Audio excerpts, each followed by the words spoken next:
پیسہ نہیں مانگ رہے، وسائل نہیں مانگ رہے، آپ سے جینے کا حق مانگ رہے ہیں۔ ہم سے کہا جاتا تھا کہ بلوچ جو ہے نا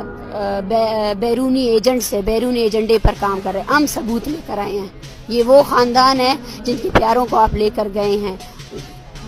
ایک ایک بندے نے اپنی جان کی قربانی دی ہے۔ ہم میں سے کئی لوگ ایسے ہوتے ہیں جب ہمیں ترس آ جاتا ہے ان پر کہ بس کرے، ابھی سردی ہے، وہ بولتے نہیں،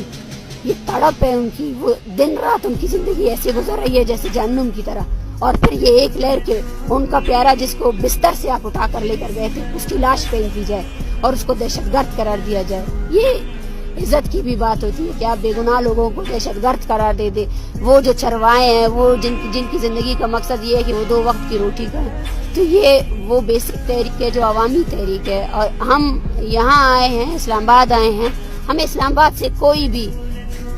توقع نہیں ہے، ہم یہ بتانا چاہتے ہیں، ہمیں ان اداروں پر کوئی بھی